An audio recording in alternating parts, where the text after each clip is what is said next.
মঙ্গলবার রাত 8:39 সিসিটিভি ক্যামেরায় দেখা যাচ্ছে ফিল্মি স্টাইলে মাথায় হেলমেট পরা দুই যুবক বাইকে এসে যুবদল নেতা সাইফুল ইসলাম ও ওমর ফারুককে গুলি করে চলে যায়।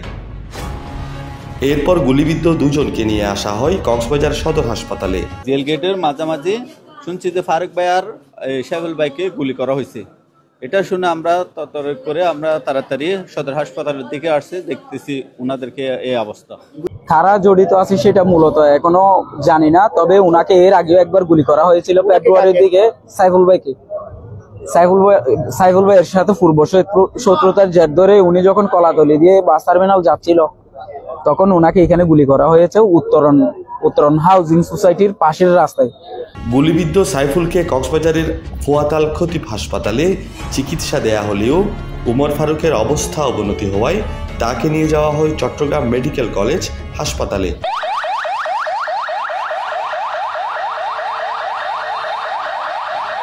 এই ঘটনার জের ধরে বৃহস্পতিবার বাস টার্মিনাল এলাকায় টায়ারে আগুন জ্বালিয়ে সড়ক অবরোধ করে এলাকাবাসী। প্রশাসনের হস্তক্ষেপে অবরোধ তুলে নেয় এবং 24 ঘন্টার ভেতর অপরাধীদের আইনের আওতায় আনার দাবি জানানো হয়। আমরা চলে যাবো, যেহেতু প্রশাসন আমাদের দাবি মেনে নিয়েছে, সবাই আমরা 24 ঘন্টার মধ্যে অপরাধীকে যদি আইনের আওতায় না আসতে পারে আমরা আবারও অবরোধ কর্মসূচি দেব।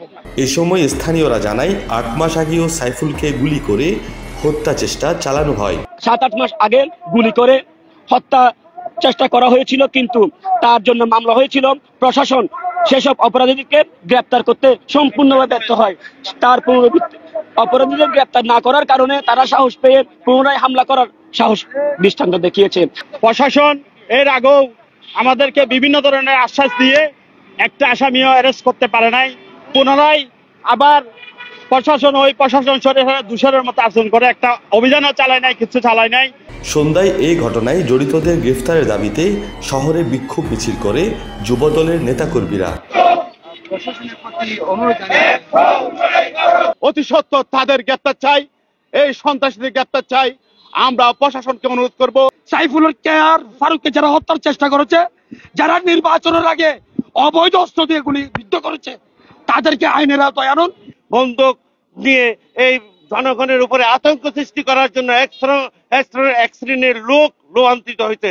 কক্সবাজার সদর মডেল থানার ভারপ্রাপ্ত কর্মকর্তা সমিউদ্দিন টিটিএনকে মুঠোফোনে জানায় এই ঘটনায় এখনো মামলা হয়নি, তবে পুলিশ তথ্য প্রযুক্তি ব্যবহার করে অপরাধীদের শনাক্ত করে গ্রেফতারে মাঠে নেমেছে।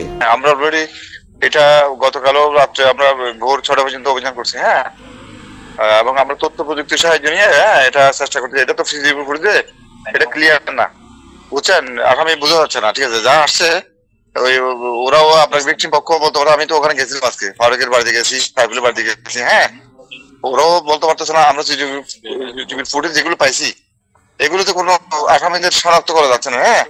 আমরা দেখি, আমরা এটা ইনশাল্লাহ বের করে ফেলবো, আমাদের কাজ চলতে চলে। 2023 সালের জানুয়ারিতে গুলিবিদ্ধ সাইফুলের ভাই সাইদুল ও চাচাতো ভাই কাইসারকে লালপাড়া এলাকায় ব্যাডমিন্টন খেলাকে কেন্দ্র করে ছুরিকাঘাতে হত্যা করা হয়। 8 মাস আগেও সাইফুলকে গুলি করে হত্যা চেষ্টা করা হয়।